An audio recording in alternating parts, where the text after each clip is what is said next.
LTO na mag-imprenta at mamigay ng plastic na lisensya matapos makakuha ng bagong supply nito. Pero kasabay niyan, binawi na rin ang extension sa validity ng mga expired na lisensya. Nasa frontline ng balitang yan si Gerard de la Peña. Makakangiti na ang mga kumukuha ng driver's license sa Land Transportation Office. Kung dati kasi papilangan nakukuha ng mga nagre-renew ng lisensya, ngayon lalabas na sila ng mga LTO office nang may iuuwing license card.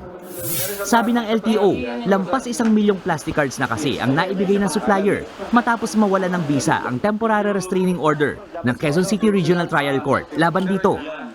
Ang mga kahon na ito dito sa bodega ng LTO dito sa Quezon City ay naglalaman ng libu-libong blankong driver's license cards na katulad nito. Ilan nga lang daw ito sa mga supply na natanggap ng LTO dahil karamihan sa mga ito ay na-deliver na sa iba't ibang opisina ng LTO sa buong bansa. Kaya sulit daw ang pagpunta sa LTO ng tricycle driver na si Jaime. Bago ako mag-renew, tinanong ko muna kung may ID na. So kung walang ID, hindi mo na marirenew since meron naman siyang extension. Pag papel kasi, pag hindi mo siya na-laminate, pwedeng mabasa, mapunit, or kung saan mo mailagay kasi masyadong malaki yon.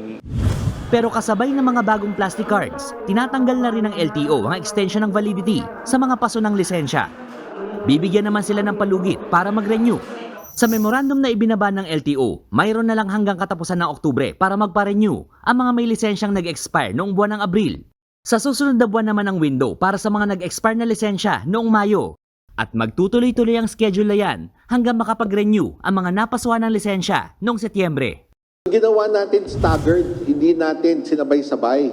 For two reasons. No? Number one, kasi yung ating supply of plastic cards, staggered rin naman. No?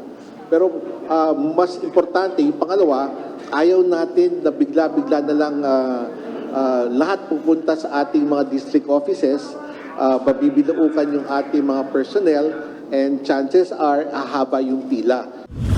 Bukod sa lisensya, target ng LTO na marsolba sa Nobyembre ang nasa 80,000 backlog nito sa mga plaka ng sasakyan. Nakarating na rin kasi ang supply ng mga license plates. Yun nga lang, 2 malaking makina ng LTO na ginagamit sa paggawa ng mga plaka ang hindi pa gumagana.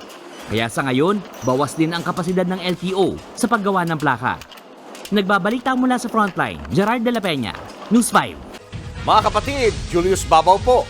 Huwag maging huli at maging una sa lahat ng balitaan. Para sa tuloy-tuloy na talakayan sa Frontline, mag-follow at mag-subscribe sa social media pages ng News 5.